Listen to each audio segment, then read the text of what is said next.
नमस्कार दोस्तों, आप सभी का स्वागत है मेरे चैनल पे। आज की कहानी है अर्धांगिनी।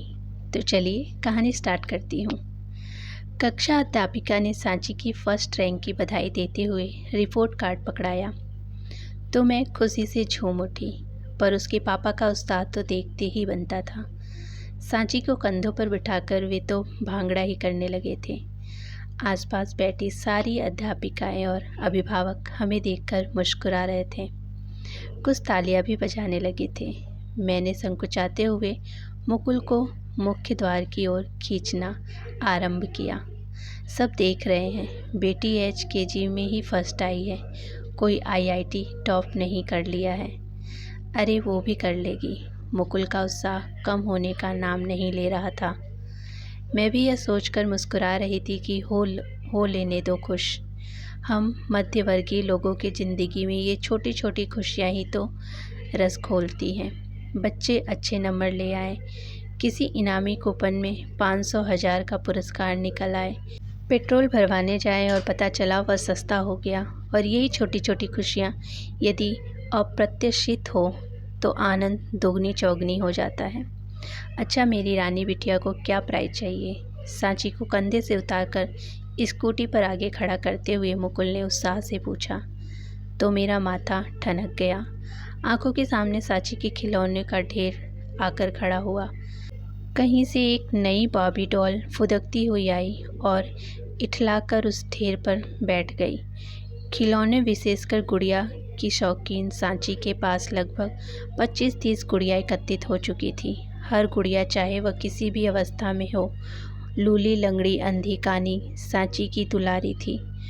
मुझे उसकी छटनी करने तो क्या इधर उधर रखने की भी अनुमति नहीं थी। मुझे लाल रंग की कार चाहिए। सांची का स्वर कानों में पड़ा तो मैंने थोड़ी राहत महसूस की। चलो, गुड़िया तो नहीं मांगी। थोड़ी ही देर में हवा से बातें करती हमारी स्कूटी खिलौने की सबसे बड़ी दुकान के बाहर खड़ी थी। इतनी महंगी दुकान में आने की क्या ज़रूरत थी? मैं मुकुल से कान में फुसफुसाई, पर उत्साह के अतिरेक में मुकुल कुछ भी सुनने को तैयार न थे। सांची को फिर से गोद में उठाते हुए सीना ताने बड़े से कांच के दरवाजे के अंदर प्रविष्ट हो चुके थे। बिटिया के लिए लाल रंग की कार दिखाइए, इसकी फर्स्ट रैंक आई है। मुकुल के ऑर्डर करते ही सेल्स करने छोटी बड़ी बैटरी ऑपरेटर, रिमोट चालित जाने वाली कितनी तरह की कारों का ढेर लगा दिया। बोलो गुड़िया, कौन सी पसंद आई?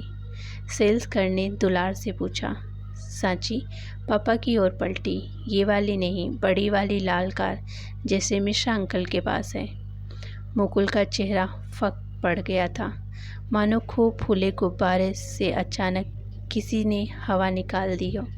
सेल्स कर हमें अजीब सी नज़रों से घूरने लगी थी। मैंने बात संभालनी चाहिए। बेटे, वो भी ले लेंगे, अभी इनमें से एक पसंद कर लो। नहीं, मुझे बड़ी वाली ही चाहिए, सच्ची मुच्ची की।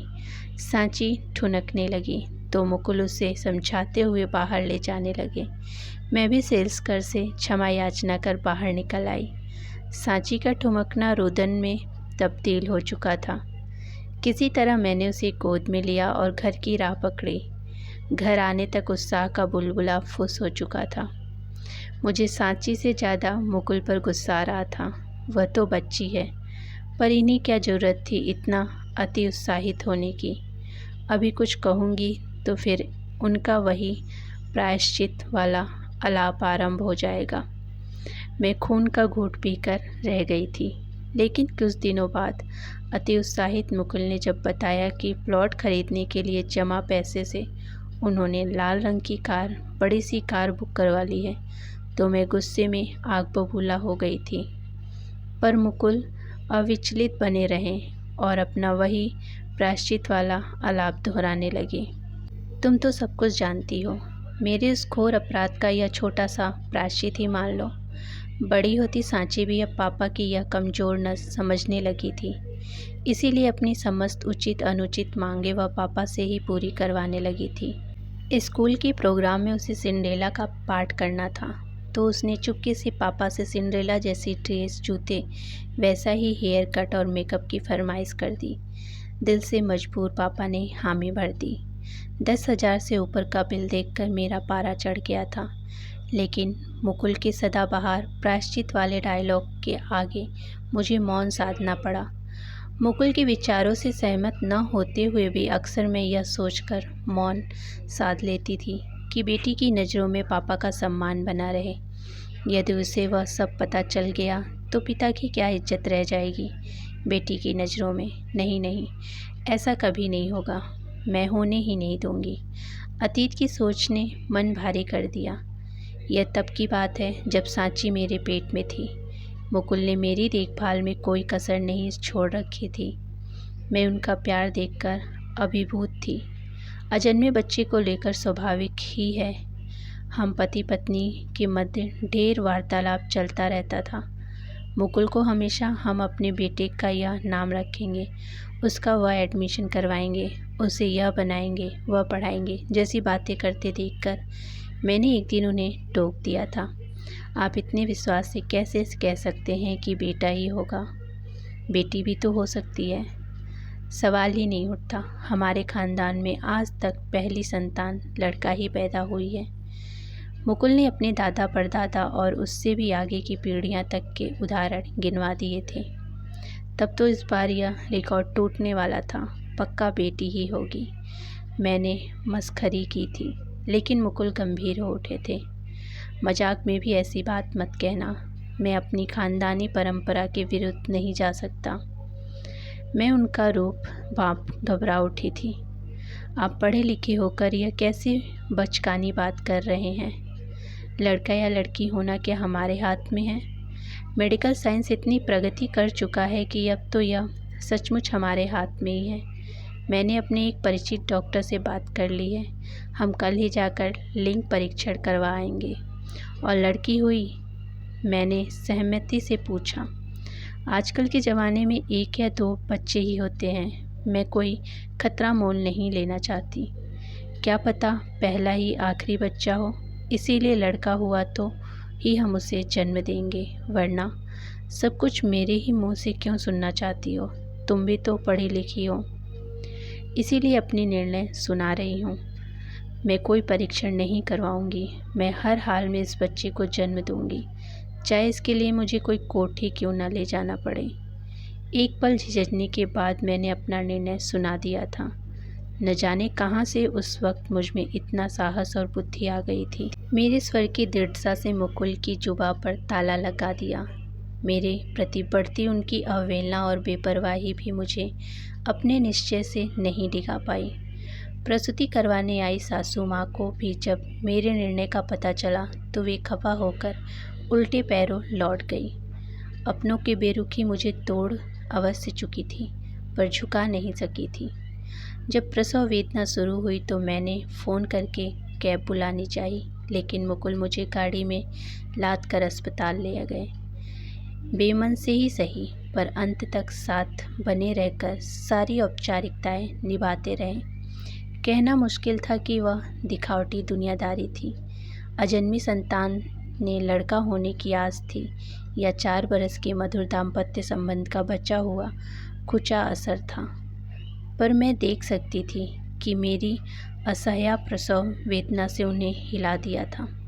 शायद यह महसूस कर पा रहे थे कि जन्म बेटे या हो या बेटी की, स्त्री को प्रसव वेदना समान ही सहनी पड़ती है। अर्ध बेहोशी की हालत में मैं इतना ही देख पाई थी कि मुकुल मेरे पास पालने में लेटी बच्ची को गोद में उठा रहे थे। नर्स उन्हें बिटिया होने की बधाई दे रही थी, लेकिन उनका ध्यान उनकी ओर था ही नहीं। वे तो सावधानी और नजाकत से हाथों में संभाले रुई के गोले समान अपने अंश को एकटक निहार रहे थे।